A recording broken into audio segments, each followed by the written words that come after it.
इसका सर दीदी को बताओ। हाँ दीदी भी बैठ जाओ। नहीं नहीं सर आप आइए ना, इस पे बैठिए आराम से। बैठकर आप आइए ना आराम से, मैं हेल्प करूँ। ऊपर बैठाए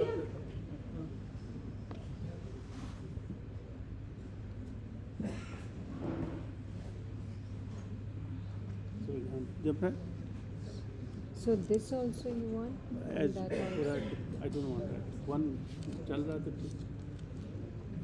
sir you want to call नहीं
डॉक्टर वेणुगोपाल।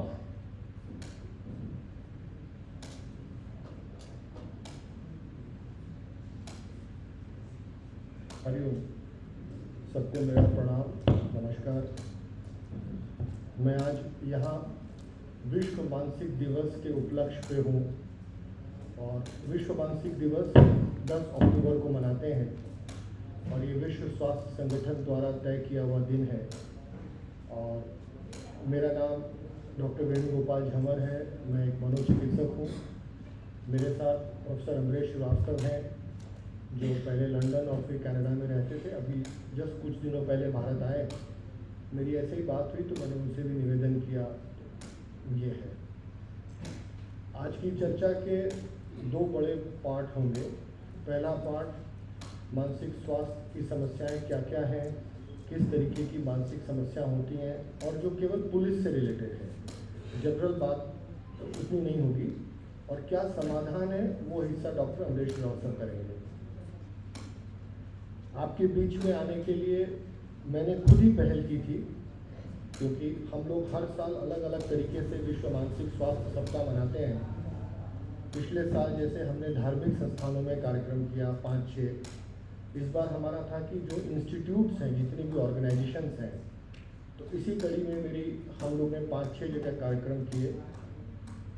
स्कूल में किए, DLW में किया, रेलवेज में किया, आज आपके साथ पुलिस में है।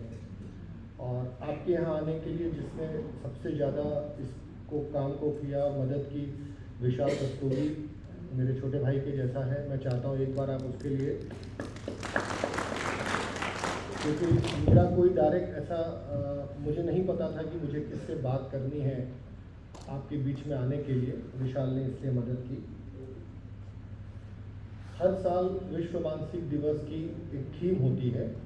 इस बार का थीम है कि मानसिक स्वास्थ्य एक यूनिवर्सल राइट है। हम सब कानून को बहुत अच्छे से जानते हैं, पढ़ते हैं, फंडामेंटल राइट्स को जानते हैं, राइट्स को भी जानते हैं और ड्यूटीज़ को तो जानते ही हैं।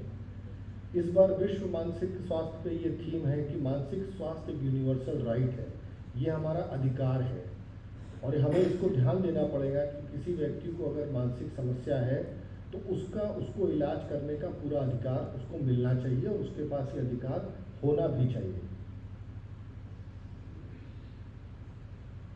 सारी रिसर्च में और WHO बहुत क्लियरली कहता है कि कोई भी स्वास्थ्य मानसिक स्वास्थ्य के बिना पूरी तरह अधूरा है और यहाँ बैठा हर कोई व्यक्ति इस बात को महसूस जरूर करता होगा कभी न कभी किसी न किसी रूप में, चाहे अपने साथ, फैमिली के साथ, चाहे अपने जान पहचान के साथ। ऐसा जरूर होगा कि अगर हम मानसिक रूप से स्वस्थ नहीं हैं तो हम पूरी तरीके से स्वस्थ नहीं हैं, हमारा स्वास्थ्य अधूरा है।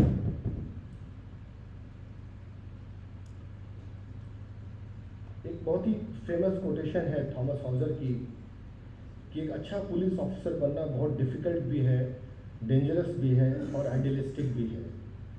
तो जो जिम्मेदारियां हैं, ये मेरा पुलिस के साथ मेरा पहला इंटरेक्शन नहीं है।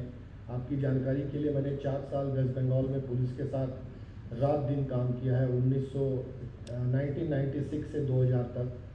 तब मैं NDPS एक्ट में काम करता था और आपको जान के आश्चर्य होगा कि एक दिन में मैं 100-125 किलोमीटर स्कूटर चलाता था।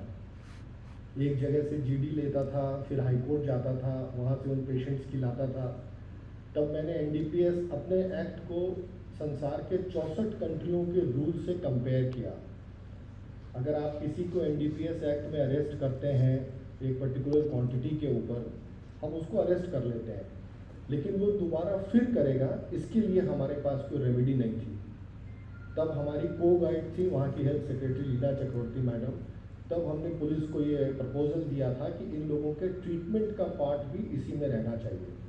तब ये प्रपोजल गया था कि पुलिस लाइन में एक काउंसलर या एक साइकोलॉजिस्ट फुल टाइम अपॉइंटेड रहना चाहिए, जो कि आज भी बहुत ज़्यादा इम्पॉर्टेंट है।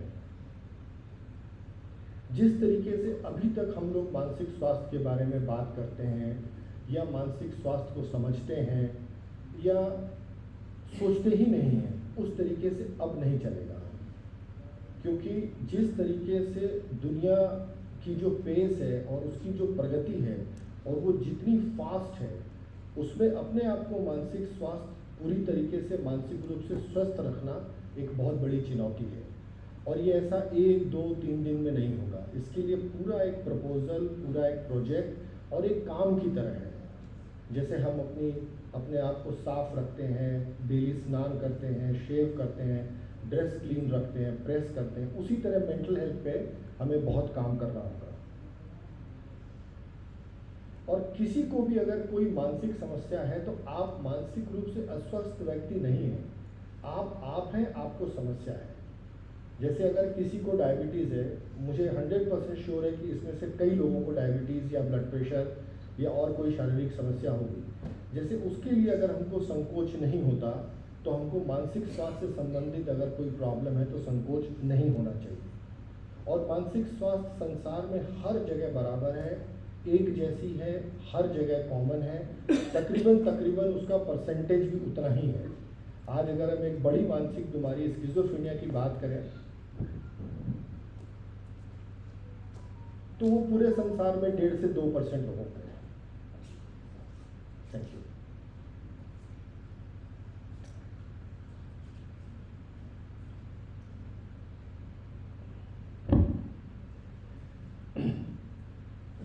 अब इसमें सबसे महत्वपूर्ण बात क्या होगी? सबसे महत्वपूर्ण आपके लिए 2 बातें हैं। पहली बात, खुद का मानसिक स्वास्थ्य और परिवार का मानसिक स्वास्थ्य अपने जो साथ में है।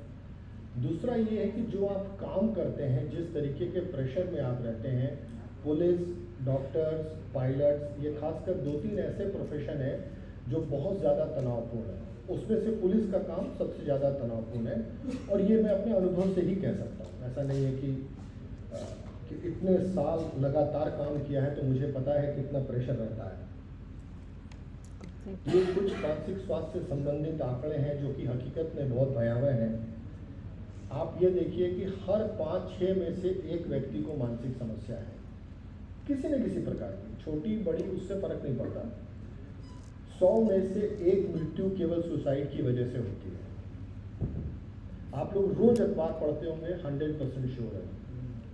अगर कोई सुसाइड की न्यूज़ आती है जो 2 से 3 बनारस के अखबार में आती है, डेली आती है, ये एवरेज है, उसके बाद हम क्या करते हैं? हमको क्या विचार आता है? ज़्यादातर केसेस में हमको कोई विचार नहीं आता, हमारे लिए वो सिर्फ खबर है। लेकिन सुसाइड हो ही क्यों? और सुसाइड होने के बाद अगर हम चेत रहे हैं तो ये तो बहुत एक गंभीर समस्या है। आज भी संसार में 9 लाख लोग प्रति वर्ष आत्महत्या से मरते हैं, जो कि किसी भी रोड ट्रैफिक एक्सीडेंट या नक्सलाइट्स या टेररिज्म या बाढ़ आने से, पहाड़ टूटने से, चट्टान गिरने से कहीं ज़्यादा है।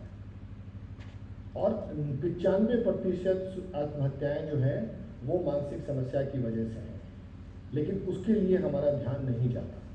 और आज आपके बीच आने का जो मुझे मौका मिला है, उसका मेन कारण हमारा और डॉक्टर श्रीवास्तव का आपको इस बारे में ओरिएंट करने का है, अवेयर करने का है कि ये एक महत्वपूर्ण चीज़ है जिसके लिए हमें सोचना होगा। तीन बहुत बड़े हिस्से हैं जिसके पैरामीटर्स पे, जिसके हिसाब से हम मानसिक स्वास्थ्य की चर्चा करेंगे। एक पब्लिक हेल्थ है जो कि इम्पोर्टेंट है, ह्यूमन राइट्स हैं, मानसिक स्वास्थ्य से रिलेटेड बहुत से ह्यूमन राइट हैं।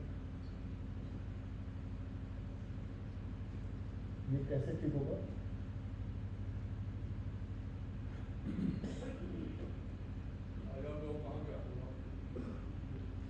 इनके वोल्टेज की फ्लक्चुएशन पे है।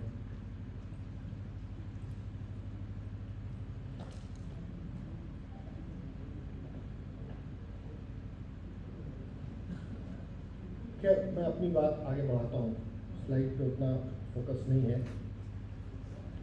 और जहाँ तक सरकार की बात है और सिस्टम की बात है, तो 3 महत्वपूर्ण चीज़ें हमें चाहिए। पहला तो लीडरशिप चाहिए, दूसरा फिनेंसेस चाहिए और पब्लिक अवेयरनेस चाहिए। अगर प्रॉपर लीडरशिप नहीं है और वो मेंटल हेल्थ के लिए अवेयर नहीं है तो हमें दिक्कत आएगी। अगर उसके लिए एक अलग से बजट नहीं है, आपको आश्चर्य होगा, पूरे स्वास्थ्य का खाली 2% बजट मानसिक स्वास्थ्य पे सरकार खर्चा करती है, पूरे स्वास्थ्य का, टोटल बजट का नहीं। और 15% भारत में मानसिक लोगों को समस्या है। आज की तारीख में 20 से 30 करोड़, एक्चुअली में 25-26 करोड़ के आसपास लोगों को मानसिक समस्या है। उसमें से 2.5 से 3 करोड़ लोगों को सीवियर मानसिक बीमारी है, जिसको हम सीवियर मेंटल इलनेस कहते हैं। और टोटल साइकाट्रिस्ट हमारे पास 10-11 हज़ार है। उसकी ये सब डेटा भारत सरकार का ही है, भारत सरकार निरंतर निकालती है। उसके बाद भी खाली 2% टोटल स्वास्थ्य का बजट मानसिक स्वास्थ्य के लिए है। और जब तक हम लोगों के बीच में काम नहीं करेंगे, जैसे आज हम पुलिस के बीच में हैं, रेलवेज के साथ है, जनरल पब्लिक के साथ है, कम्युनिटी में है, दूर दराज के एरियो में, वहाँ काम करना जरूरी है। ये पिछले 2-3 दिनों से इस बारे में रोज चर्चा हो रही है। हमें कनेक्ट करना बहुत ज़रूरी है एक दूसरे के साथ, तभी हम बेहतर से काम कर पाते हैं। जो विपरीत स्थितियां हैं उससे हम बाहर निकल पाते हैं। और आपकी रोज़मर्रा का जीवन, आपकी प्रसन्नता, आपका सुखी रहना, स्वस्थ रहना पूर्णतः आपके मानसिक स्वास्थ्य पर निर्भर करता है। मानसिक स्वास्थ्य के बारे में अगर एक हम लंबी चर्चा करते हैं तो कुछ समय के बाद हमको ऐसा लगता है कि जैसे इसमें इंटरेस्ट हमको नहीं आता, क्योंकि हम हमेशा ये सोचते हैं कि ये हमसे संबंधित नहीं है, हमको ऐसा नहीं होगा, किसी और को हो सकता है। लेकिन ऐसा नहीं है, ये एकदम भी सही बात नहीं है।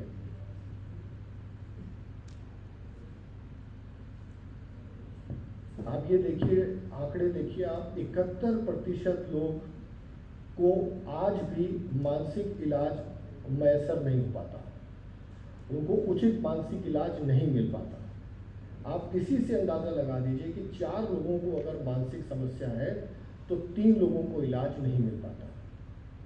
तो कैसे व्यक्ति और समाज ठीक रहेगा? ये मैं आपसे पहले भी बता चुका हूँ कि 100 में से 1 मृत्यु आत्महत्या से होती है। ये हमारे भारत के आंकड़े हैं। 10% जो कि अंदाजन 14-15 करोड़ है, उनको इमीडिएट, उनको तुरंत मानसिक स्वास्थ्य से संबंधित उनको चिकित्सा चाहिए। 3 करोड़ लोगों को बहुत गंभीर मानसिक समस्या है जिनको तुरंत भर्ती करना या इमीडिएटली इलाज की ज़रूरत है। 7 से 10 करोड़ लोग भारत में शराब के आदी हैं। तकरीबन 35% लोग, आबादी का 1/3 हिस्सा तंबाकू से रिलेटेड प्रॉब्लम से ग्रसित है।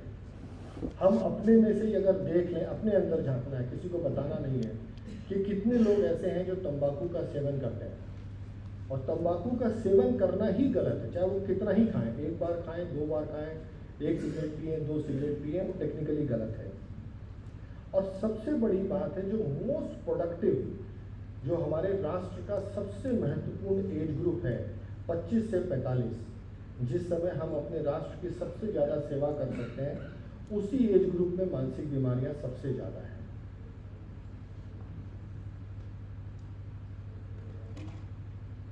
ये एक बहुत ही महत्वपूर्ण स्लाइड है, कितना क्लियर है मुझे तो नहीं पता। आप देखिए कि डिप्रेशन जैसी बीमारी के लिए 85% लोगों को इलाज नहीं मिलता है। कल भी हम और प्रोफेसर श्रीवास्तव इस बात में एक जगह चर्चा कर रहे थे SMS स्कूल में, अगर 100 लोगों को डिप्रेशन है तो 85% लोगों को इलाज नहीं मिलता।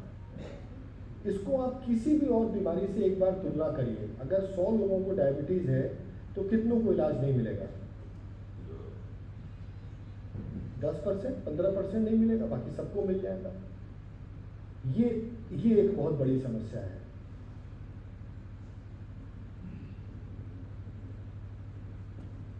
ये हमारे देश का डेटा है जो कि बहुत ही एक्चुअली में बहुत डेंजरस है कि आज 15% लोगों को गंभीर मानसिक समस्या है जिनको तुरंत इलाज चाहिए। अब मैं प्योरली पुलिस के ऊपर आता हूँ, 15 से 20 मिनट लगेगा। पुलिस का काम इतना तनावपूर्ण है, इसलिए पुलिस के अंदर मानसिक स्वास्थ्य के बारे में रेगुलर चर्चा होना, उनका मानसिक स्वास्थ्य का ठीक रहना, और वो मानसिक समस्या जब शुरुआत होती है उसी समय ही उनको मदद मिलनी कितनी जरूरी है। पुलिस का जो काम ही है maintenance of law and order, हम लॉ एंड ऑर्डर को मेंटेन करते हैं, इसीलिए आपको बहुत सारे अधिकार दिए जाते हैं। और इन अधिकारों की वजह से ये जो आपको पावर मिलता है, इस पावर को आप कितना एक्सरसाइज करते हैं, किस तरीके से करते हैं, यही अपने आप में बहुत बड़ा तनाव है। आप जानते हैं कई बार कि व्यक्ति ने चोरी की है, उसको कोई ले आया थाने पे, और लेकिन आप जानते हैं कि ये बहुत ही मामूली सी चीज़ है। ये अपने आप में एक बहुत बड़ा द्वंद्व है कि आप किस तरीके का एक्शन लेंगे, उसको किस लेवल तक ऊपर लेके जाएंगे। और ये जो इम्पार्शियली एक्ट करना है, एकदम संभाव के साथ कि सबके साथ हम एक जैसा व्यवहार करें, वो हकीकत में प्रैक्टिकल नहीं हो पाता। ऑपरेशनल इंडिपेंडेंस, हमारे पास काम करने की आज़ादी कितनी है। जैसे हम लोग डॉक्टर्स हैं, अगर मैं सरकारी विभाग में काम करता हूँ तो रोज़ हर छोटी छोटी चीज़ पे मुझे इंटरफेरेंस होती है। आप ये चिट्ठी इससे साइन कराइए, फिर इससे साइन कराइए, फिर उसका साइन लेके आइए, फिर इसको डाक में भेजिए, फिर पता करिए वो गया कि नहीं, फिर आया कि नहीं। तो ये जो इंडिपेंडेंस नहीं है, इसके लिए सही तरीका क्या है, मैं उसका एक्सपर्ट नहीं हूँ। इस इंडिपेंडेंस नहीं होने की वजह से बहुत सारी खींच होती है, और ये एक तनाव पैदा करता है जो जमा होते होते पाइल की तरह है। जमा होते होते फिर आपके मानसिक स्वास्थ्य को एकदम वो बहुत ज़्यादा उसके ऊपर इफेक्ट आता है। अब उम्मीद ये की जाती है कि हर पुलिस वाला पूरी तरीके से परिपक्व हो, ज्ञान में, अपनी ड्यूटी में, अपने नॉलेज में, लेकिन ऐसा कितना पॉसिबल है? ऐसा कितना पॉसिबल है? और जो भी जैसा भी बुक्स में लिखा हो वैसा ही हम काम करें, पर वैसे लाइफ तो नहीं चलती। और जब तक हम इफेक्टिव नहीं हैं तब तक हमारा इस जॉब में काम नहीं है। अगर हम फेयर नहीं हैं तो हम कम्युनिटी के बीच में कैसे जा सकते हैं? तो इसलिए पुलिस ऑफिसर को इफेक्टिव भी होना पड़ेगा, लेजिटिमेट भी होना पड़ेगा, और पब्लिक के सारे इंटरेस्ट को प्रोटेक्ट करना पड़ेगा। अब ये जो काम है, ये जिम्मेदारियां पैदा करता है जिसको एक्सरसाइज करना इतना आसान नहीं है, और ये तनाव और कॉन्फ्लिक्ट पैदा करता है। इंडियन पुलिस के अंदर जो सामान्य मानसिक बीमारियां हैं उसके बारे में 5 से 7 मिनट और चर्चा करेंगे। हम सब जानते हैं कि एक पुलिस ऑफिसर की लाइफ टफ है। सामान्य लोगों से क्या नाम है उनका, एक उड़ीसा के डॉक्टर पांडा और एक लखनऊ के डॉक्टर त्रिपाठी, उनकी 1993 में स्टडी थी। उनका था कि 34% आप एक पुलिस वाले की लाइफ नॉर्मल व्यक्ति से ज़्यादा स्ट्रेसफुल है। 34% ये है। और ये जो स्ट्रेस है, ये जो दिक्कतें हैं रोज़मर्रा के काम में, ये आपके स्वास्थ्य के साथ साथ आपके फैमिली पे आती है डायरेक्टली। और आप सब इसको महसूस करते होंगे। आप उतना टाइम नहीं दे पाते होंगे, आप उतना अपनी फैमिली को साथ समय नहीं बिता पाते होंगे, आप बाहर नहीं जा पाते होंगे, बच्चों को खासकर टाइम से रिलेटेड एक्टिविटीज़ नहीं कर पाते। सैलरीज़ का बहुत बड़ा इशू है जो कि अपने आप में एक बहुत बड़ा चैलेंज है। जैसे हम लोग ने जब अपनी काम की रिपोर्ट जब सबमिट करी तो हम लोगों ने, आप लोगों को सुन के अच्छा भी लगेगा और हो सकता है हंसी भी आए, हमने केवल 3 ही सजेशन दिए थे बड़े बड़े लिख के। हमने कहा था कि एक पुलिस की परफॉर्मेंस को आप बहुत ज़्यादा बढ़ा सकते हैं, सारे थाने या पुलिस के जो ऑफिसेज हैं एयर कंडीशन कर दीजिए। पहला, कंप्लीटली एयर कंडीशन कर दीजिए। जैसे आज अभी पंखा एसी नहीं है, कितनी दिक्कत हो रही है। दूसरा ये था कि 8 घंटे से ज़्यादा ड्यूटी आवर्स में रहे। और तीसरा ये था कि सैलरीज में एक अच्छा खासा इंक्रीमेंट कर दें, कॉरपोरेट लेवल पे सैलरी कर दें। ये 3 सजेशन हम लोगों ने बकायदे 4 साल की रिसर्च के बाद दिए थे। मेरा वो काम नहीं है कि क्या हुआ, पर मैं तो अपना काम कर सकता हूँ। और पुलिस की जॉब, डॉक्टर्स की जॉब 24/7 है। हमारा कोई टाइम नहीं है, ये हमारा काम ही है। तो तभी हमने ये प्रोफेशन चूज़ किया। आज आर्मी वाला अगर ये कहे कि साहब बॉर्डर पे हम नहीं जाएंगे, तो ऐसा नहीं हो सकता। बट यस, प्रॉब्लम ये है कि इससे जो तनाव होता है उससे हमको बचना है। मेन जो मानसिक स्वास्थ्य से रिलेटेड समस्याएं हैं, पहले हम बात करेंगे सिग्नल सिम्टम्स की। जैसे कहीं भी अलार्म बजता है ना, तो आप एक्ट करते हैं। भाई अगर मान लीजिए अभी आग लग रही हो तो फायर अलार्म बजेगा, तुरंत ही हम एक्शन लेंगे। तो ये सिग्नल सिम्टम्स पे हमको चेतना है कि हमें क्या करना है।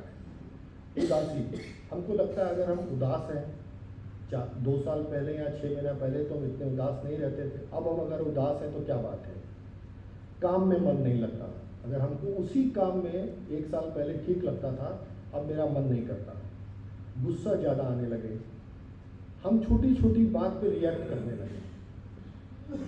आप घर आए, आपने अपनी कैप उतारी, बेल्ट उतारा, गन निकाली, टेबल पे रखा, उतने में बच्चे ने आके हाथ खींच लिया, पापा आज कल हमको स्कूल में आपको चलना पड़ेगा 11 बजे।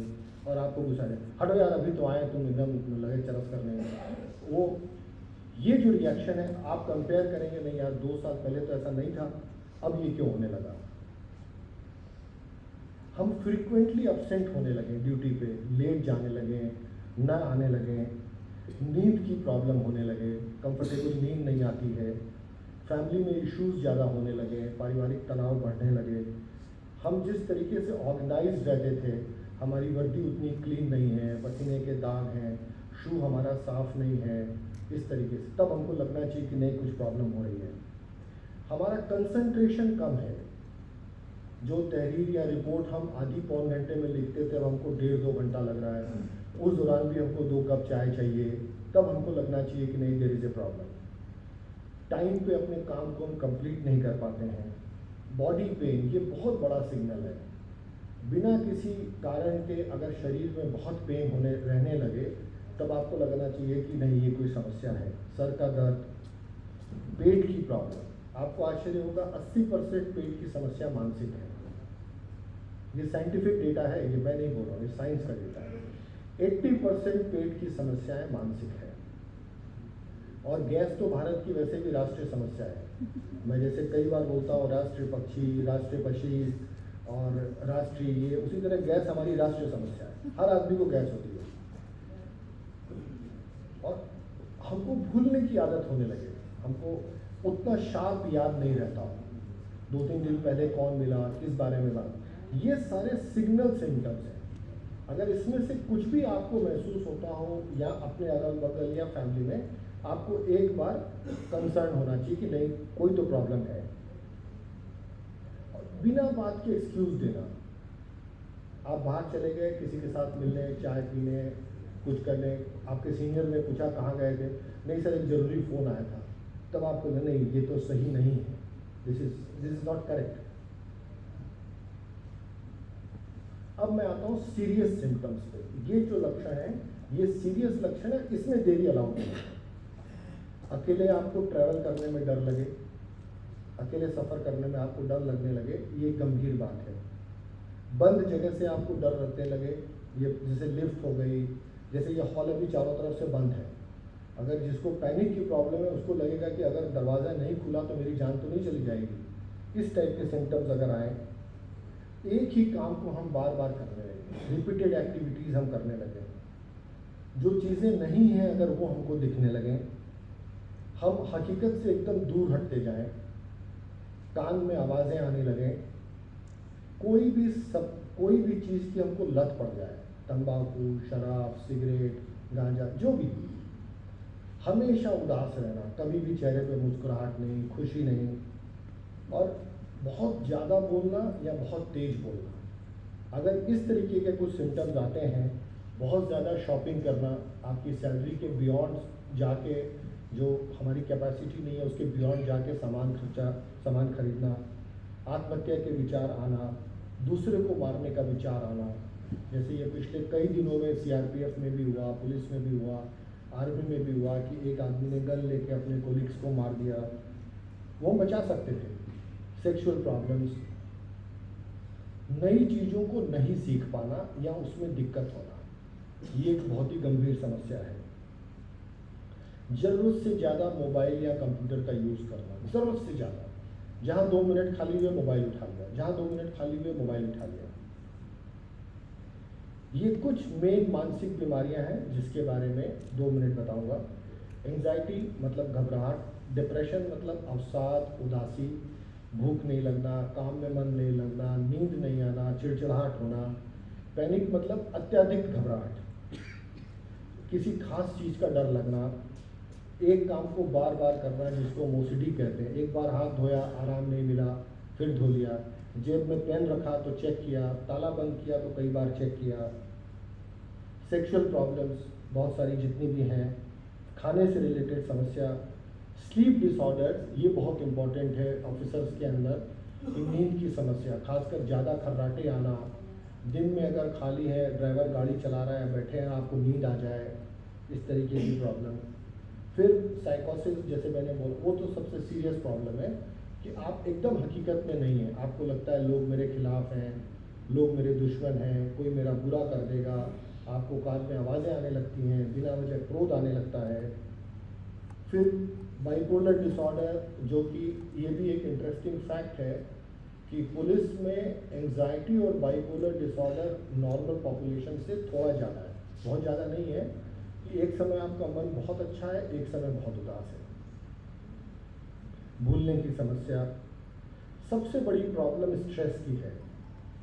42% पुलिस ऑफिसर्स को किसी भी समय स्ट्रेस से रिलेटेड प्रॉब्लम है। और जो लोग डिफ़िकल्ट एरियाज़ में काम करते हैं, जैसे जम्मू कश्मीर वैली हो गया, नॉर्थ ईस्ट हो गया, नक्सलाइट एरियाज़ हो गया, वहाँ ये प्रॉब्लम ज़्यादा है। जो हमारे सोशल फैक्टर्स हैं, जैसे पहले जॉइंट फैमिली थी तो बच्चों, आपको ये रहता था कि बच्चे की कोई केयर कर रहा है। अब न्यूक्लियर फैमिली है, आप हैं, वाइफ है, बच्चे हैं, आप बाहर हैं। और उन पुलिस वालों का सोचिए जहाँ हस्बैंड वाइफ दोनों ही काम कर रहे हैं, चाहे पुलिस में ही हो या अलग अलग हो, तब बच्चों को ये जो सोशल फैक्टर्स हैं, ये और ज़्यादा आपके मानसिक तनाव को बढ़ाते हैं। अब ये बहुत सारी रिसर्च है, सबकी रिसर्च में ये है कि पुलिस की जो काम है और जो उनकी सैलरी या पेमेंट है, इसमें बहुत बड़ा फ़र्क है। मैं आपको समरी बता रहा हूँ क्योंकि डिटेल में जाने में तो बहुत टाइम लगेगा और ऑलरेडी इतना गर्म है। और ड्यूटी ही ट्रॉमा है। गोल्डन ह्यूज एक ब्रिटिश साइकियाट्रिस्ट हैं जिन्होंने पुलिस के साथ मैक्सिमम काम किया है, मैक्सिमम किताबें भी उन्हीं की हैं। उनकी समरी ये थी कि जब ड्यूटी इटसेल्फ ही आपको ट्रॉमा देने लगे, तब आप कैसे मैनेज करेंगे। यही स्टडी थी जिसके लिए मैं बता रहा था, त्रिपाठी, नायडू एंड थापा एंड विश्वास।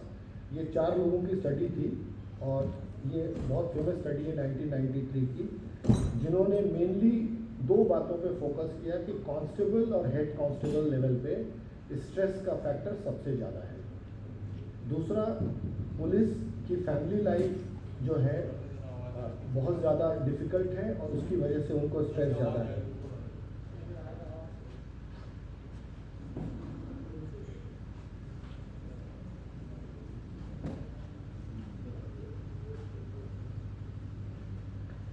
ये मेरी लास्ट स्लाइड है, इसके बाद प्रोफेसर श्रीवास्तव आएंगे। अब पुलिस वालों की ओपिनियन क्या है मानसिक स्वास्थ्य के बारे में। 65% लोगों को अभी भी लगता है, जिनको प्रॉब्लम है मैं उनकी बता रहा हूँ, कि हमको कोई दिक्कत नहीं है। और जो अगर मान भी लेते हैं दिक्कत है, तो वो ये कहते हैं यार कि इतना काम है, इतना प्रेशर है, इसलिए। तो जब हम ये मानेंगे ही नहीं प्रॉब्लम है, तो हम ट्रीटमेंट के लिए या मदद के लिए आगे क्यों आएंगे। और 80% लोगों को, जो लोग ट्रीटमेंट कर रहे हैं, उनका अनुभव ऐसा है कि जो ट्रीटमेंट से संबंधित सुविधाएं हैं वो उचित नहीं है। अब ये दोनों बातें एक साथ हैं, लेकिन ये डेटा है जो कि सरकार का है, पब्लिश्ड है और आपके सामने है। इम्पोर्टेंट क्या है, जैसे आज हम बात कर रहे हैं, वैसे छोटे छोटे ग्रुप में हमको बात करना है, इससे चीज़ें ठीक हो जाएंगी। जैसे कोई भी शारीरिक बीमारी है, वैसे ही हमें इसको समझना है। कोई भी संकोच, कोई भी स्टिग्मा इस तरीके का कभी नहीं होना चाहिए। और अवेयरनेस और एजुकेशन ही एक समाधान है। और जैसे मैंने बोला कि कम्युनिटी में जाके काम करना ज़रूरी है। आज भी ये सच्चाई है कि आर्मी और पुलिस यही 2 रियल हीरो हैं, चाहे हम कोई और भी बात करें, क्योंकि आपका स्वास्थ्य हम लोगों के सामाजिक स्वास्थ्य के लिए बहुत ज़्यादा जरूरी है। जब तक आप ठीक नहीं हैं, तो हम कभी भी प्रोटेक्टेड नहीं फील कर सकते। तो इसलिए एक बार मैं आप सब लोग को सल्यूट करता हूँ। आने के लिए बहुत बहुत धन्यवाद। और इतनी गर्मी में रुमाल से, टोपी से हवा लेते हुए और पसीना पोंछते हुए भी आप इतनी देर तक बैठे हैं, ये बहुत ज़्यादा बड़ी बात है। Thank you very much. Thank you.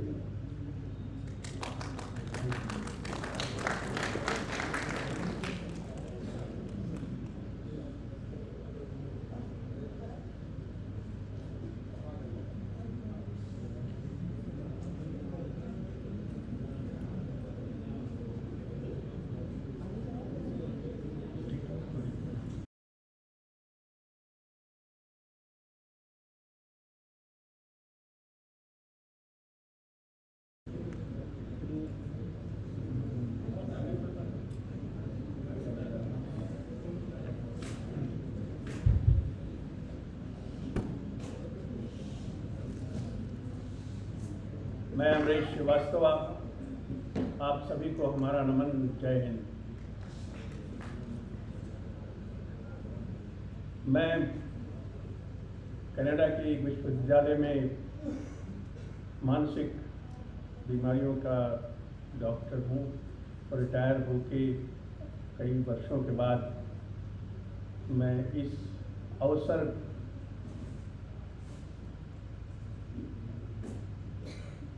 और मुझे दिए गए इस अवसर और आप लोगों के बीच आने का जो सौभाग्य प्राप्त हुआ है, उसके लिए उत्तर प्रदेश सरकार की पुलिस विभाग के सभी अधिकारी कर्मचारियों का धन्यवाद।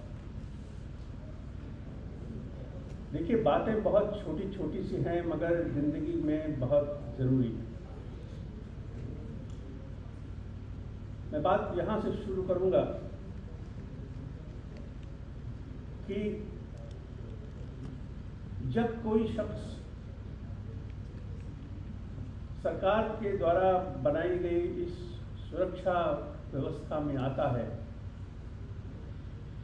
जिस पर समाज की जिम्मेदारी, समाज के लोगों की जिम्मेदारी है और समाज में रहने वाले उस वर्ग की जिम्मेदारी है जो इतना ज़्यादा सक्षम नहीं है।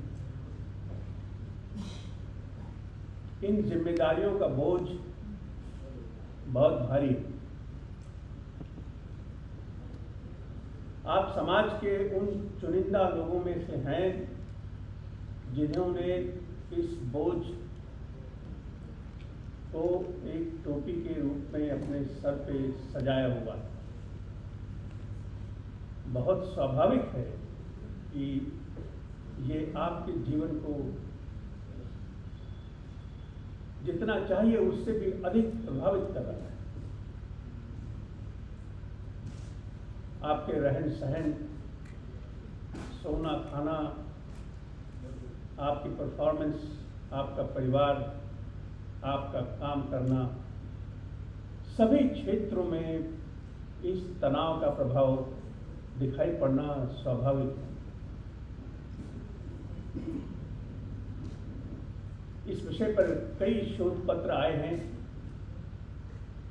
मैं एक छोटी सी घटना आपके सामने रखता हूँ। करीब 25 वर्ष पुरानी बात है, मुंबई शहर की। मैं उस समय वहाँ प्रैक्टिस करता था।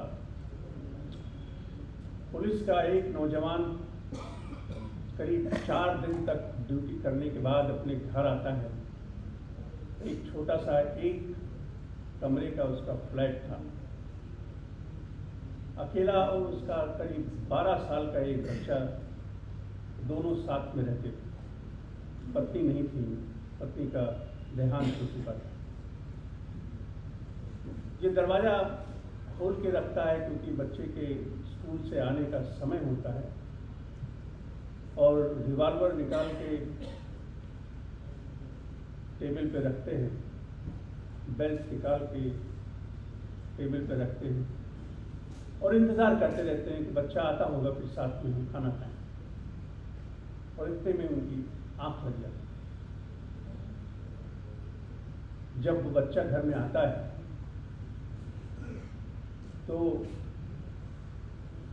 इनकी आँख जब खुलती है तब वो रिवॉल्वर बच्चे के हाथ में होती है और उससे गोली चल चुकी है। खैर, बहुत कुछ दुर्घटनावश होता रहता है, लेकिन कारण क्या? थकावट, नींद की समस्या, भूलने की तकलीफ, वजन का बढ़ना, ये अनेक शारीरिक समस्याएं तो सामने दिखाई पड़ती हैं। लेकिन कोई भी शारीरिक समस्या ऐसी नहीं है जो मन को प्रभावित न करे, और मन की कोई भी ऐसी समस्या नहीं है जिसका शरीर पर प्रभाव न पड़ता, क्योंकि मन, मस्तिष्क और शरीर, ये तीनों एक सामंजस्य में काम करते हैं और इसी से हमारे जीवन का चक्र चलता है। हमारे जीवन का विकास ही कुछ इस तरह हुआ होता है जिसमें मन का केंद्र हमारे मस्तिष्क में है और मस्तिष्क हमारे शरीर के सभी विभागों का राजा है। वो संचालित करता है, वो रेगुलेट करता है, ऑप्टिमाइज करता है, वो नियंत्रित करता है, सारे काम करता है।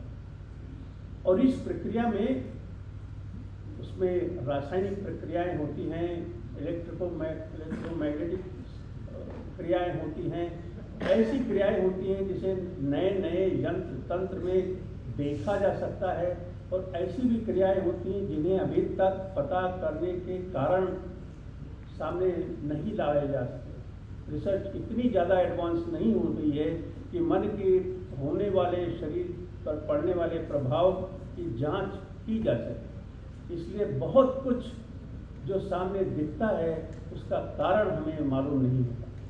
उदाहरण के लिए कि तनाव हर सेवा में है। आप या मैं कहीं भी काम कर रहे हूं, दो चीजें बिल्कुल कांस्टेंट हैं, एक सिस्टम है और एक व्यक्ति है। सिस्टम दिखाई नहीं पड़ता, व्यक्ति दिखाई पड़ता है। जो दिखाई नहीं पड़ता उसका प्रभाव दिखाई पड़ता है, मगर व्यक्ति का प्रभाव सिस्टम पर क्या पड़ता है और सिस्टम का प्रभाव व्यक्ति पर क्या पड़ता है, इसके बारे में बहुत ज़्यादा शोध की आवश्यकता है। बहुत सी ऐसी बातें हैं जो हमें मालूम नहीं है, लेकिन जो कुछ हमें मालूम है वो ये है कि किसी पे तनाव के कारण भले ही अलग हो, लेकिन तनाव का प्रभाव बहुत विकट रूप से सामने आता है। आप कहेंगे बहुत से लोग तनाव में, एक ही सर्विस है, एक ही पुलिस थाने में हम काम करते हैं, एक ही ऑफिस है, मिस्टर एक्स को प्रॉब्लम होती, मिस्टर वाई को प्रॉब्लम क्यों नहीं होती?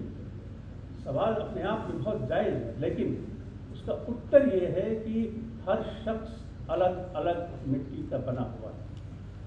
हर शख्स की मानसिक क्षमता अलग अलग है। हर शख्स की किसी भी समस्या को सुलझाने का तरीका, उसे झेलने का तरीका, लोगों की समस्याओं का निराकरण करने का तरीका अलग अलग है। और यही अलग अलग हम लोगों को विशेष बनाता है। और ये चीज़ आती कहाँ से है? ये वहाँ से आती है हमारे बचपन से, जब हम बढ़ रहे होते हैं, पल रहे होते हैं और हमारा व्यक्तित्व निखर रहा होता है। कहने का तात्पर्य यह है कि बहुत सी समस्या आप में से बहुत से लोग लेकर सर्विसेज में आते हैं, उन्हें नहीं मालूम होता कि एक समस्या है और जिम्मेदारियों का बोझ और अपनी सेवाओं की जो संरचना है, उसका जो फंक्शन है, उसके जो कॉन्सिक्वेंसेज हैं कि मैंने काम अपने ठीक से न किया तो उसका जो परिणाम सामने होगा वो किसी और की ज़िंदगी, किसी परिवार की ज़िंदगी, कहीं चोरी डकैती होने वाला है और आप प्रिवेंटिव ड्यूटी पे हैं, तो आप प्रेशर में हैं कि अगर मैं नहीं कर पाया या मैं अपना काम नहीं कर पाया तो उसका परिणाम क्या होगा। ये जो भाव है, इस भाव से बहुत से दूसरे ऑर्गेनाइजेशन के लोग नहीं गुजरते।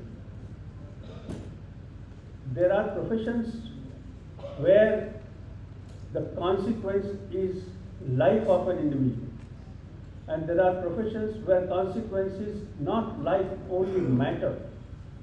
कुछ होगा तो कुछ पैसे रुपए का नुकसान हो सकता है, कोई कंसाइनमेंट नहीं आएगा, कोई यंत्र खराब हो जाएगा, मगर यंत्र खराब हो जाने में, लोगों की जान जाने में, लोगों की इज्जत जाने में या कहीं टेररिज्म हो जाने में, उसे ना बचा पाने में बहुत बड़ा फर्क है।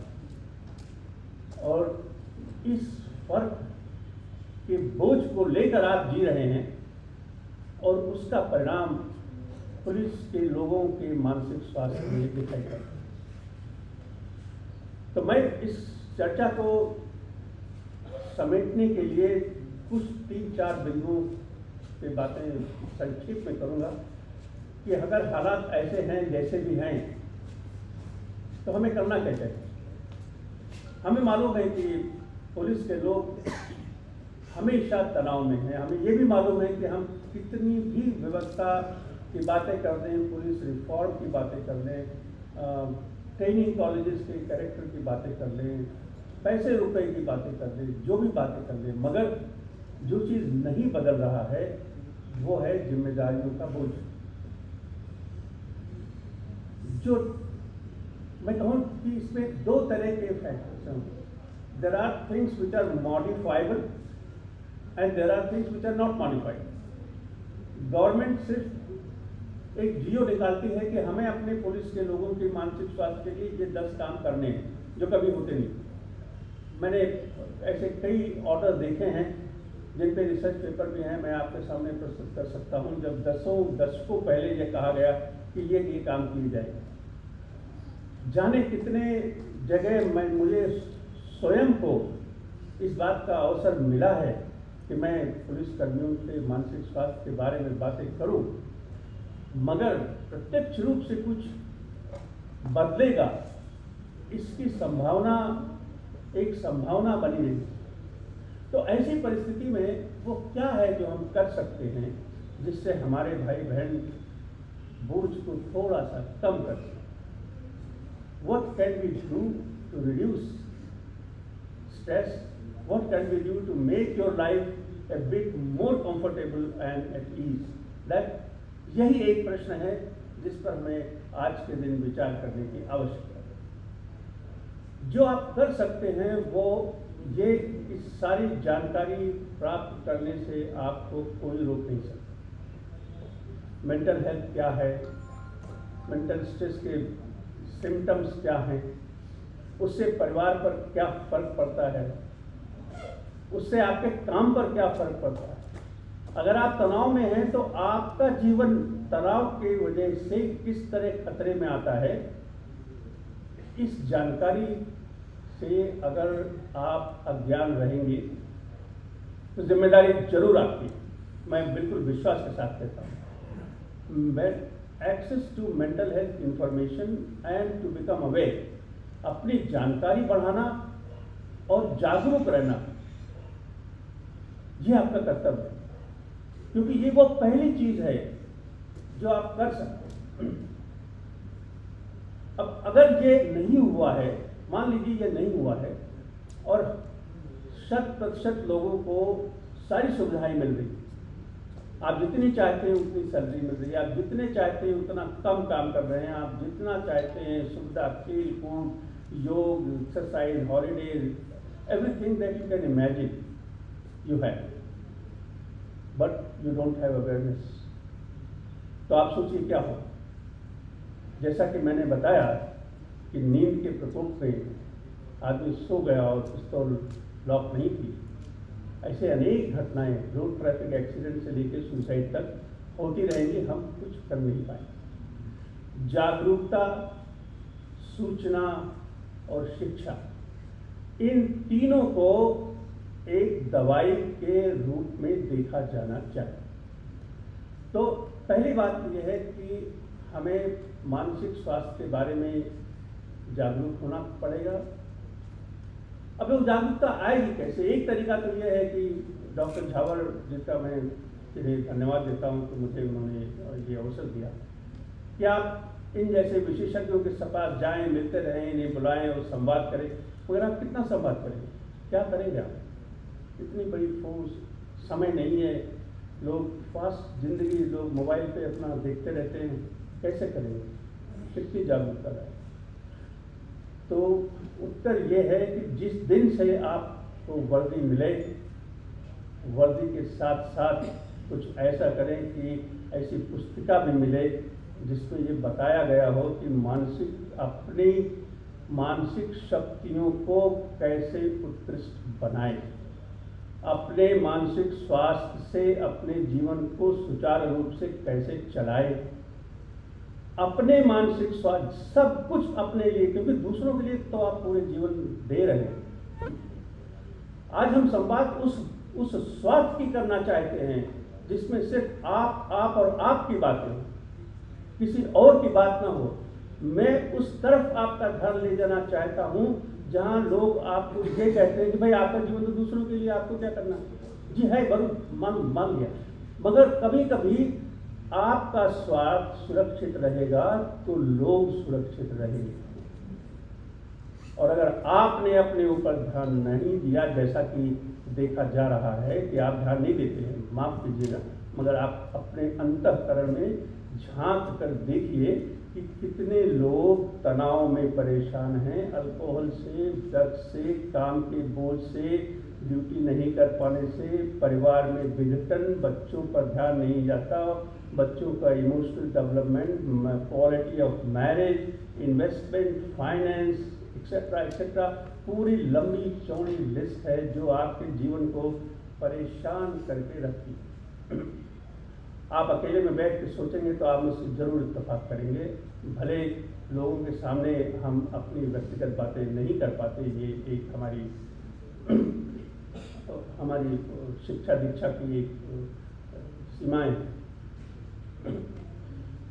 तो कहने का तात्पर्य यह है कि जिस दिन से आपको वर्दी मिले, वर्दी के साथ साथ मानसिक स्वास्थ्य की सूचनाओं की पुस्तिकाएं भी मिले और वो तरीके भी मिले कि आपसे बार बार पूछा जाए कि आपने ये पढ़ा, ये किया कि नहीं किया।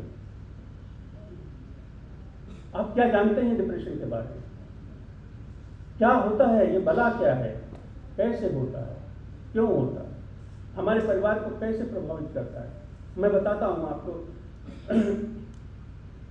एक मरीज मैंने देखा था यूरोप में, 25 साल पहले, मैं करीब 22-23 साल से देश से बाहर काम कर रहा था, इसलिए मैं ये सारी घटनाएं जो आपको बता रहा हूँ वो पुरानी थी। तो एक करीब 45 वर्ष की महिला अपने पति को लेकर मेरे पास आई और उन्होंने कहा कि देखिए डॉक्टर साहब, इन्होंने रिजाइन कर दिया। He resigned. A policeman, I'm not going to name the place stated, a policeman, an IPS officer writes a resignation letter. उनके जो सुपीरियर हैं वो बात करना चाहते हैं तो ये बात नहीं करते, नहीं मुझे कोई इच्छा नहीं। बड़ी मुश्किल से उनकी पत्नी हाथ पांव जोड़ के, आप जानते हैं कि जो हमारे परिवार का स्ट्रक्चर है कि अगर हस्बैंड ने कह दिया मुझे नहीं करना तो वाइफ की अभी तक तो ऐसी कोई प्रक्रिया इस्टेब्लिश नहीं है कि वो आपसे कुछ करा ले। अनफॉर्चुनेटली ये समाज की, हमारे परिवारों की ये हालत है। बहरहाल बड़ी मुश्किल से वो उनको तैयार हो गए, वो लेके मुझे मिलने आई। मैंने पूरी कहानी सुनी। करीब 6 महीने से सिम्टम्स चल रहे थे, काम नहीं करना, गुस्सा आना और किसी अल्कोहल वगैरह की कोई हिस्ट्री नहीं थी। डायबिटीज़, ब्लड प्रेशर और डिप्रेशन। डिप्रेशन जिसे न पहचाना गया न उसका इलाज हुआ, सीधा एक क्राइसिस रेजिग्नेशन लेटर पूरे डिपार्टमेंट में धमाका। ये क्या हुआ? तो मैंने पूछा कि इस बात की क्या संभावना है कि ये रेजिग्नेशन आगे बढ़ाया जाएगा, ये एक्सेप्ट होगा कि नहीं होगा। तो उनकी पत्नी ने कहा सर मुझे नहीं मालूम, I don't know anybody in the, लोग आते हैं इनके मित्र लोग, एक आध को जानती हूँ, मगर he is refusing to talk to anybody, ये बात ही नहीं करना चाहते उन लोगों से जो इनके शुभचिंतक है। मैंने उनके सुपीरियर से रिक्वेस्ट किया, बात किया। मैंने कहा देखिए ये खत जो इन्होंने लिखा है ये किसी मानसिक विशेष अवस्था में लिखा है। मुझे ऐसा नहीं लगता कि किसी को भी इस पर ध्यान अभी देना चाहिए। ये मेरे पास आए हैं, परेशान हैं, मैं सर्टिफिकेट देता हूँ कि इन्हें इलाज की आवश्यकता है और मैं व्यक्तिगत रूप से प्रार्थना करूँगा और चाहूँगा कि हम लोग 3 हफ्ते के बाद इस विषय में बात करें। तो मान गए। है ये आपके सामने उल्लेख करने का सिर्फ इतना सा कारण इतना है कि मानसिक स्वास्थ्य की समस्याएं जीवन के में अनेक रंगों में सामने आती हैं। गुस्सा आना, अब आप समझ सकते हैं कि गुस्सा अपनी हमारी प्रकृति का एक हिस्सा है, मानते हैं, मगर अनकंट्रोलेबल रेट, ऐसा गुस्सा आना जिसमें आपके हाथ से, किसी के भी हाथ से गुनाह होने कुछ घटना हो जाए,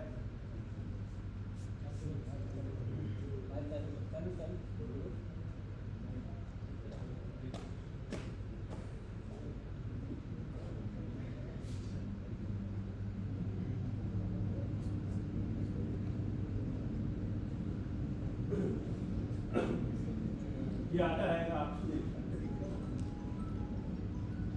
ऐसा गुस्सा आना, ऐसी अशांति होना जिससे कोई गुनाह हो जाए या परिवार में समस्याएं उत्पन्न हो जाएं, वो तो कोई नॉर्मल सी की परिभाषा में नहीं आती। मैं ये नहीं कहता कि ये सिर्फ पुलिस वालों में होता है, मगर मैं ये अवश्य कहना चाहता हूँ कि आप क्या जीवन इन समस्याओं के लिए अधिक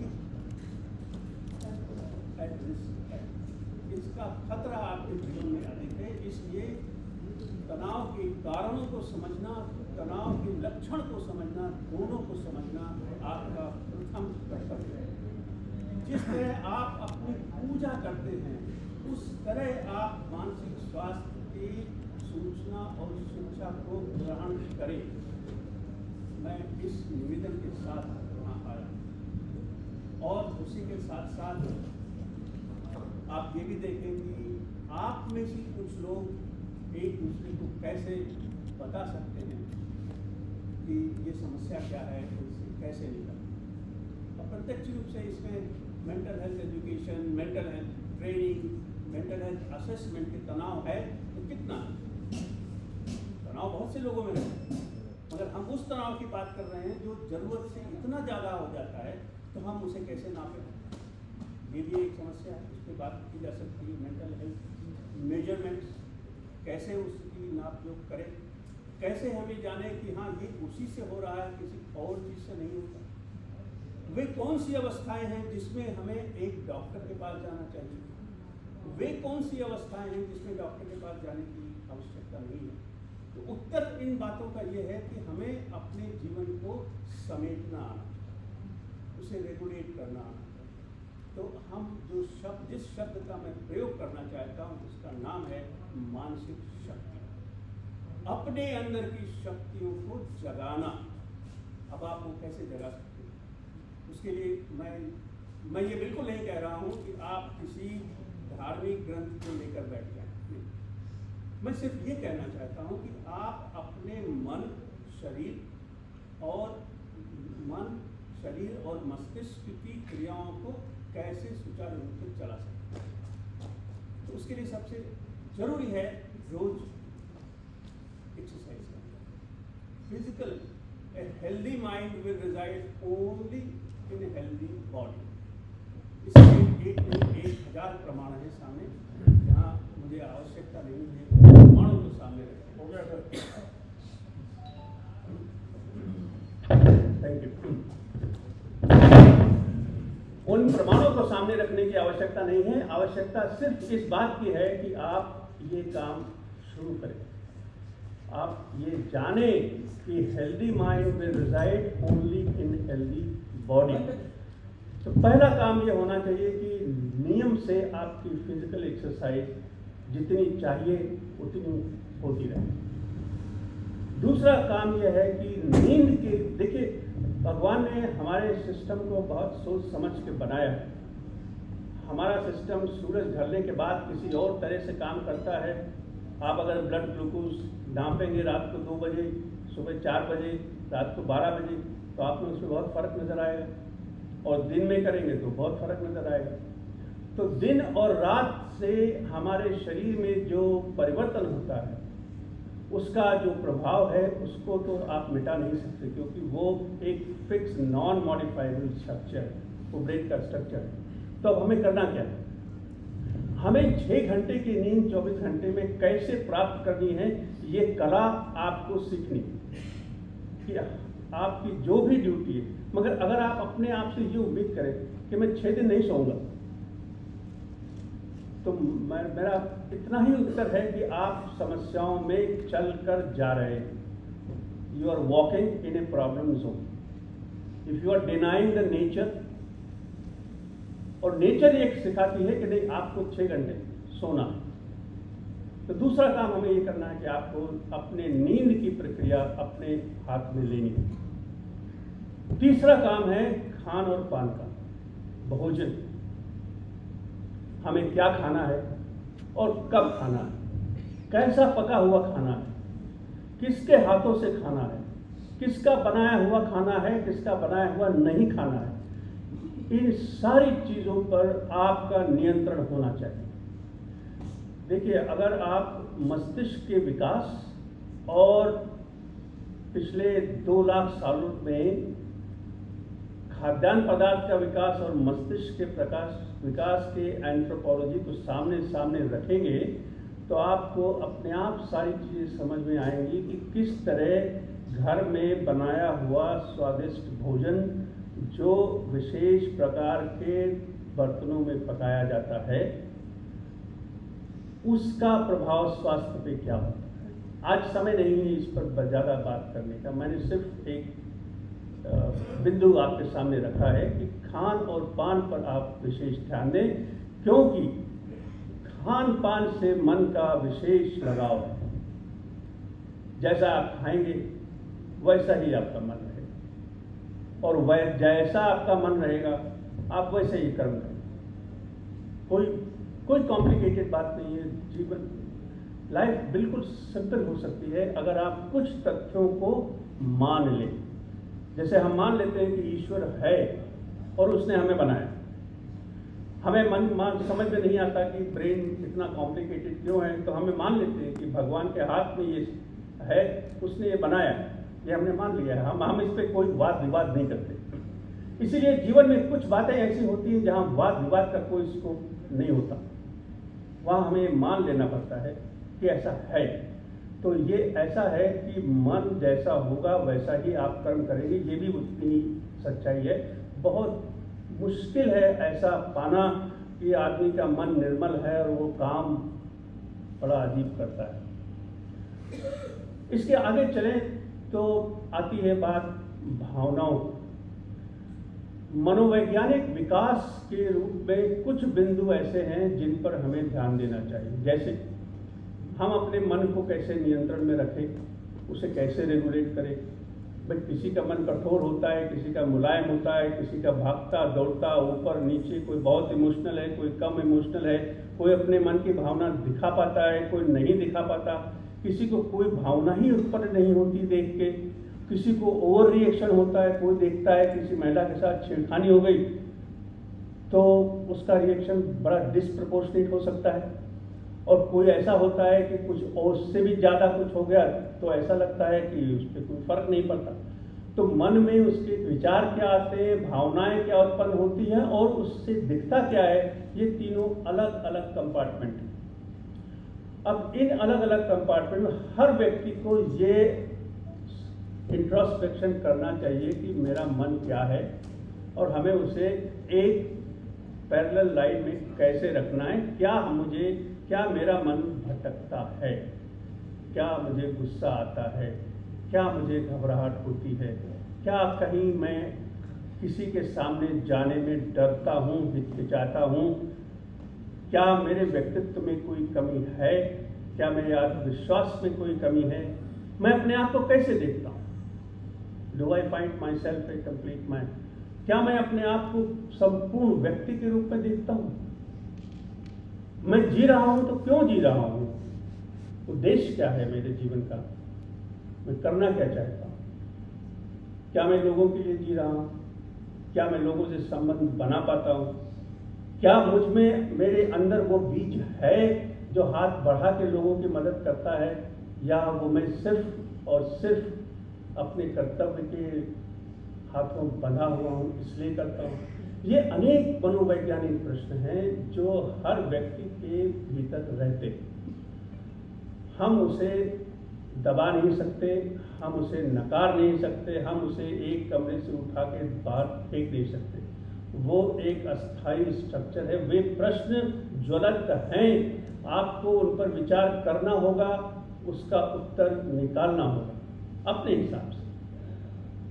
जब भी ये उत्तर नहीं मिलेगा, व्हाट आई मीन, जब भी मेंटल कॉन्फ्लिक्ट होगा तो समस्या सामने आए, वो चाहे गुस्से के मार्फत आए, या पति पत्नी के झगड़े में आए, या माता पिता के संवाद में आए, या बच्चों के पढ़ाई पे आए, या पैसे उधार लेने के मामले में आए, या अपने सीनियर से व्यवहार करने के मामले में आए। अगर आप अपने आप को संयमित रखना चाहते हैं तो अपने अंदर की भावनाओं को पहचानें, अपने अंदर के प्रश्नों को सामने आने दें, उनका सामना करें, उनका उत्तर दें। उत्तर ना मिले तो उत्तर ढूंढें और ऐसा तरीका निकालें कि आप जीने की कला सीख सकें। मैं अभी 2 मिनट में समाप्त करूंगा। देखिए, हम अगर इस परिकल्पना में रहेंगे कि समस्या नहीं होगी तो हम इस तरह जिएंगे, जैसे कि लोग जीते हैं ना कि हमें रिटायर हो जाऊंगा फिर घर बनाऊंगा फिर ये करूंगा, हर चीज रिटायरमेंट के बाद, तब तक कुछ नहीं, ये मामला नहीं चलता। हर दिन जीना है, हर दिन मरना है। जीने मरने का चक्कर क्षण क्षण हर पल हमारे साथ है। आज खुश रहना है तो अभी खुश रहना है। और काशी नगरी में तो कोई क्या बातें करेगा, जहाँ तो आपको तो ज्ञान की गंगा में डूबने का अवसर दिन रात, वो चाहे संत कबीर की वाणी हो या महामना मदन मोहन मालवीय की बनाई हुई विश्वविद्यालय में, आपसे सौभाग्यशाली तो कोई है ही नहीं।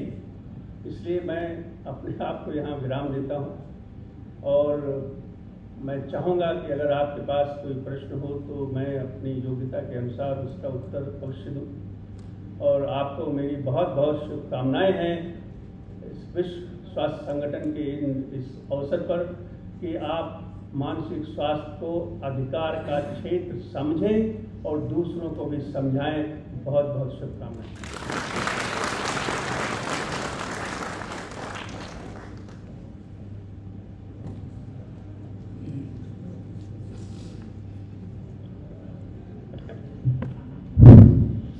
अगर कोई प्रश्न किसी के मन में हो तो आप पूछ सकते हैं। डॉक्टर साहब जो है उसके प्रश्न का उत्तर जरूर देंगे। कोई समस्या हो आप। छोटा सा प्रश्न है डॉक्टर साहब, आपने बोला कि गुस्से पर कंट्रोल करना चाहिए, तो गुस्से को सप्रेस करना चाहिए, उसको निकाल कर रिड्यूस कर देना चाहिए। उसका मैंने कहा उसका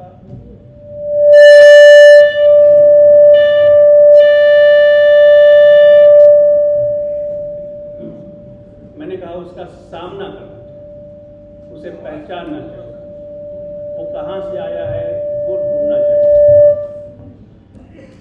उसके बारे में संवाद करना चाहिए। खुद ना समझ में आए तो दोस्तों से, यारों से, टीचर से, समाज में जिसके पास भी शिक्षा दीक्षा है उससे चर्चा करनी चाहिए। हम प्रश्नों को दबा नहीं सकते।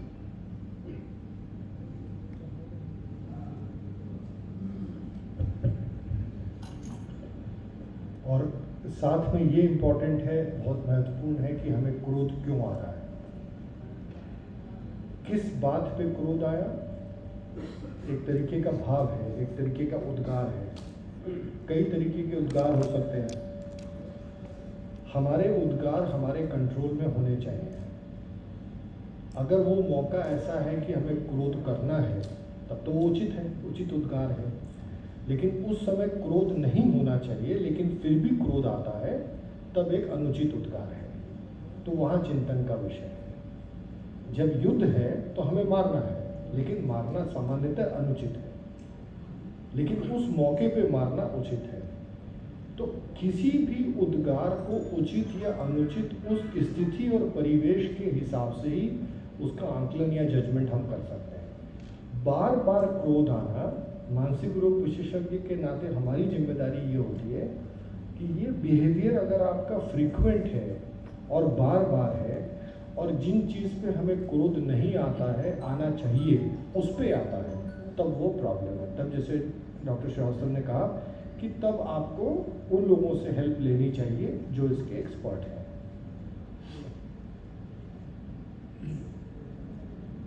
एक छोटा सा क्वेश्चन आपसे है। जी प्लीज। आपने विषय में बोला कि मेंटल जो हेल्थ है सेक्स से भी रिलेटेड है, तो how it is related to sex? Sir ये बहुत ज़्यादा बड़ा टॉपिक है, मतलब इसको इतने संक्षेप में बताना, क्योंकि 4-5 हमारे नॉर्मल बायोलॉजिकल नीड्स हैं, हमारी बॉडी की नेचुरल रिक्वायरमेंट है, और प्रोजेनी को प्रोड्यूस करना ही सृष्टि की ओरिजिन है। सृष्टि की जो ओरिजिन है, अगर आप डीप में जाएंगे तो प्रोजेनी, प्लांट भी प्रोजेनी करता है, एनिमल भी प्रोजेनी करता है, ह्यूमंस का भी काम है, और प्रोजेनी का मीडियम ही सेक्स है, सेक्सुअल एक्टिविटी है। अगर कोई भी आदमी इस सेक्सुअल एक्टिविटी से डिप्राइव्ड है या जिस तरीके की उसकी डिज़ायर्स हैं, और अगर वो फुलफिल नहीं है तो वो किसको इफेक्ट करेगा? आपके ब्रेन को इफेक्ट करेगा। आपको याद हो, अगर एक रजनीश की किताब थी संभोग से समाधि तक, हालांकि उस किताब को पूरा पढ़ने के बाद बहुत कंक्लूसिव नहीं थी वो किताब आज भी, लेकिन उसका मैसेज बहुत क्लियर है कि अगर आप सेक्सुअली बहुत सेटिस्फाइड नहीं हैं, प्रॉपरली सेटिस्फाइड नहीं हैं, क्योंकि ये तो सब्जेक्टिव बात है, जो आपकी रिक्वायरमेंट्स हैं वो मेरी नहीं हो सकती, जो मेरी है वो इनकी नहीं हो सकती, बट आप प्रॉपरली अगर सेटिस्फाइड नहीं हैं तो आप कभी भी मेंटली एट पीस नहीं रह सकते। उसी तरह बायोलॉजिकल नीड्स में क्या है? भूख है, आपको सेटिस्फाई होना जरूरी है, सटाइटी का कंप्लीट होना जरूरी है। तो बायोलॉजिकल नीड्स जो भी हैं उसका फुलफिल होना जरूरी है, क्योंकि वो बायोलॉजिकल है, कॉमन है, हर व्यक्ति के साथ है। It's not about you, me, A, B, C, D, इसलिए ये बहुत इंपॉर्टेंट है।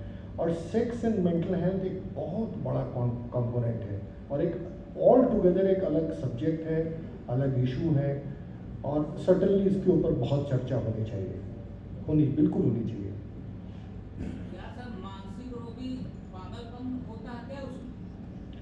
पागलपन एक तरीके का एडजेक्टिव है, जैसे किसी भी चीज़ को हम एक संज्ञा से विभूषित करते हैं। तो जैसे अगर हम अपने पुराने शास्त्र को, लिटरेचर को देखें तो उसके अंदर एक शब्द यूज़ करते थे उन्माद। आज हम उसको मैनिया कहते हैं या एक्साइटमेंट, एजिटेशन कहते हैं। सामान्यतः वो बिहेवियर जो कि सामान्य नहीं है, व्यक्ति अपने सेंसेस में नहीं है, वो उचित कार्य नहीं कर रहा है, अपनी देखभाल नहीं कर रहा है, उसको हम इस तरीके से पागलपन कहते हैं। लेकिन ये पूरी तरीके से गलत है और ज़्यादा इम्पॉर्टेंट ये है कि ये अनैतिक है। इस शब्द का इस्तेमाल अनैतिक है। जैसे किसी को हम ये नहीं कह सकते कि रामलाल डायबिटिक है, सीताराम डायबिटिक है। सीताराम को डायबिटीज़ है, हम डायबिटिक थोड़ी हैं, हमको डायबिटीज़ है। पागलपन बोल के कोई डायग्नोसिस नहीं है, कोई बीमारी नहीं है। ये जैसे बहुत सी चीज़ों के लिए हम गलत शब्द इस्तेमाल करते हैं, इसके लिए भी करते हैं। लेकिन मोटे तौर पे सब, जैसे डिप्रेशन एक बहुत कॉमन शब्द है। आज किसी भी मानसिक बीमारी को लोग डिप्रेशन के नाम से बोलते हैं, किसी भी तरीके की। पर डिप्रेशन तो बहुत सारी मानसिक बीमारियों में से एक बीमारी है। आज 100 से ज़्यादा मानसिक बीमारियां डायग्नोस्ड हैं, डिस्कवर्ड हैं, उसमें से एक डिप्रेशन है। ये सर, हमारे विभाग में पिछले 3-4 वर्षों से जी कांस्टेबल बहुत सुसाइड कर रहे हैं। जी, मैंने यही बताया हर स्टडी में। जी, आप सवाल पूछें। तो सर, ये इसका कारण क्या हो सकता है, क्यों कर रहे हैं और इसके लिए क्या उपचार होता है जो विभाग की तरफ से होना चाहिए? पहले तो मैं आपको दिल से थैंक यू बोलूँगा कि आपने ये सवाल पूछा। मैं चाहता था कोई नहीं कोई ये सवाल पूछे। पिछले मैंने जो डेटा दिया वो 1974 से लेके अभी तक जितनी बड़ी स्टडीज़ हुई, चाहे वो पुलिस के प्रोजेक्ट्स हों या बाकी लोगों ने किए हों, सबसे ज़्यादा जो स्ट्रेस है और स्ट्रेस का जो इफेक्ट है वो कांस्टेबल और हेड कांस्टेबल लेवल पे है। और जितने मैंने चीज़ें आपको बताई थी सीक्वेंस वाइज, काम की इंडिपेंडेंस नहीं है, अपने टाइम पे अपना कंट्रोल नहीं है, जितनी पुलिस की रैंक ऊपर होती जाती, ऑर्गेनाइजेशन, कोई भी ऑर्गेनाइजेशन, जैसे अगर मैं एक फॉर एग्जांपल अगर एक गवर्नमेंट हॉस्पिटल में हूँ, मैं एक जूनियर मोस्ट डॉक्टर हूँ और मेरे इंस्टीट्यूट का डीन है, तो मेरे स्ट्रेस के लेवल में और उसके स्ट्रेस के लेवल में ज़मीन आसमान का फर्क है। क्योंकि उसका काम इंस्ट्रक्शन देना है और मेरा काम उस डीन के अलावा और जो 50 लोग लाइन में हैं सबका इंस्ट्रक्शन फॉलो करना है। तो बहुत ज़्यादा हमें इसके ऊपर मेहनत कर, और ये आर्मी में नहीं है, it is in military also, it's in military also, सब जगह ऐसा ही है। सब जितने भी लोगों की स्टडीज़ हैं, 20-25 जो फेमस स्टडीज़ हैं, सबकी फाइंडिंग कॉमन है, जो कि बहुत बड़ी बात है कि constables and head constable level पे सबसे ज़्यादा स्ट्रेस है, इसीलिए सबसे ज़्यादा सुसाइड है। और काम का पैटर्न और जिम्मेदारियों का बोझ और अपने टाइम पे अपना कंट्रोल नहीं हो पाना, ये 3 उसके मेजर फैक्टर हैं। दूसरा, एजुकेशन, इस लेवल पे जो ज्वाइनिंग है उनका एजुकेशनल लेवल क्या है। चौथा बैकग्राउंड, वो किस बैकग्राउंड से आते हैं। ये 4 जो हैं कि बहुत बड़े फैक्टर्स हैं। और सर्टेनली अभी हम मिस्टर सिंह से भी ऐसे इनफॉर्मली बात कर रहे थे कि अगर पॉसिबल हो तो हमें एक रूटीन में, मुझे पता है टाइम की तो किल्लत सब जगह है, साल में एटलीस्ट 1 या 2 बार एक इनफॉर्मल प्रोग्राम करना चाहिए। ऐसे नहीं, साथ बैठ के खुल के चर्चा होनी चाहिए, जहां आदमी निसंकोच बात करे, इस विश्वास के साथ कि मेरी बात यहीं तक रहेगी, बाहर नहीं जाएगी। तब ये प्रॉब्लम अपने आप बहुत, और ये बहुत छोटी छोटी समस्या है, पर इसका आउटकम बहुत बड़ा है। समस्या बहुत छोटी है, जैसे हम खर्राटा लेते हैं, बहुत कॉमन है। अगर हम ये पूछें आप में से कितने लोग खर्राटा लेते हैं, तो आई थिंक 30-40% लोगों का हाथ उठ जाएगा। लेकिन खर्राटे से हार्ट अटैक हो जाएगा, ये कितने लोग को पता है। बात तो बहुत छोटी है, लेकिन आउटकम बहुत बड़ा है। ये केवल जैसे डॉक्टर श्रीवास्तव ने बोला ना, ये केवल चर्चा से जाता है। हमें बात करनी है, खुल के बात करनी है, अच्छे से बात करनी, समाधान निकल आएगा। एक मिनट में श्योर। आपका जो प्रश्न है उसमें मान लीजिए मेरे सामने कोई ऐसा व्यक्ति बैठा है जिसने आत्महत्या का प्रयास किया, वो पुलिस में काम, तो मैंने उससे पूछा भाई आपने ऐसा क्यों किया, तो उसका जवाब होता है मैं जीकर क्या करूँ। मैंने बोला जीवन आवश्यक है, जो आपने बनाया नहीं वो आप ले नहीं सकते। नहीं मगर मेरे जीवन का कोई उद्देश्य नहीं बचा, तो आप क्या उद्देश्य चाहते हैं, मेरी नौकरी से समस्या है, क्या समस्या है। आखिरी बात निकलती है कि जब मैं कुछ कर ही नहीं सकता, सो हेल्पलेसनेस इन जॉब, ये जो इमोशन है। अब ये जब हम नौकरी में आते हैं तब क्या एक्सपेक्टेशन लेके आते हैं कि I will bring certain changes, I will function like this, and I don't know the structure.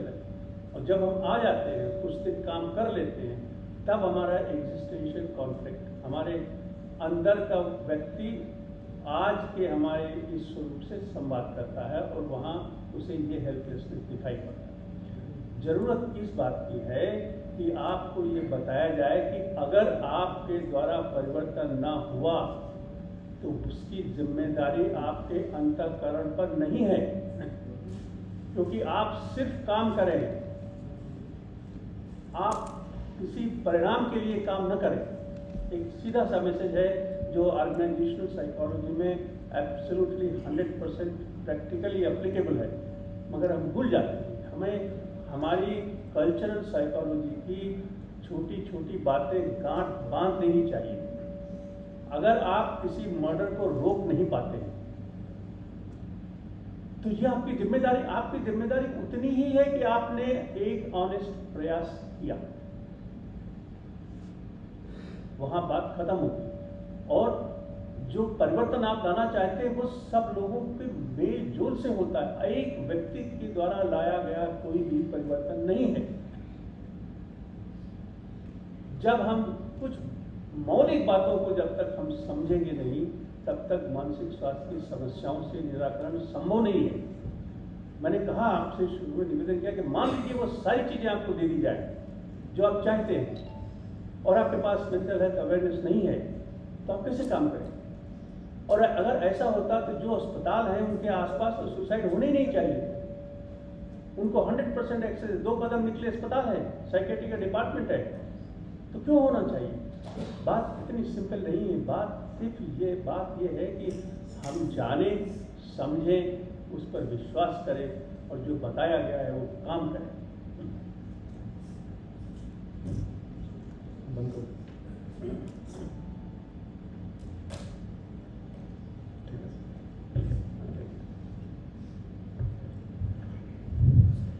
तो आप लोगों में से बहुत लोग हैं, उनके मन में तमाम क्वेश्चन होंगे।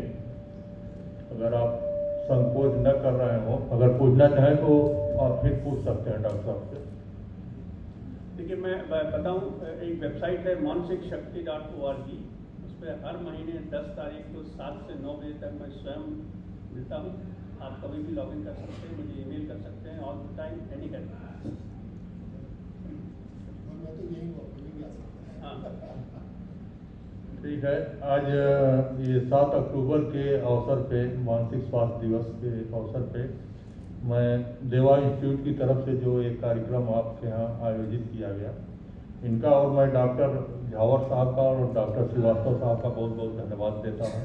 अपना मूल्यवान समय निकाल करके हम लोगों के बीच में काफ़ी जो है अच्छी जानकारियाँ दी और इसका लाभ जरूर लोगों को सोचने को मजबूर करेगा कि मैं किस स्टेज पे हूँ। वो इसका इतना विश्लेषण करके आपके मानसिक स्वास्थ्य के बारे में डॉक्टर साहब बताए हैं, तो एक बार आपके दिमाग में जरूर आएगा कि जब कोई कार्य करेंगे, डॉक्टर साहब इस चीज़ को बताया था कि आप इस तरह कार्य कर रहे हैं तो आप किस स्टेज पे हैं। तो अगर इस तरह की समस्या आवे तो आप जरूर डॉक्टर साहब से संपर्क करिएगा, मिलेंगे। इसी शब्दों के साथ मैं अपना विराम देता हूँ। डॉक्टर साहब को अपना धन्यवाद देता हूँ। Thank you.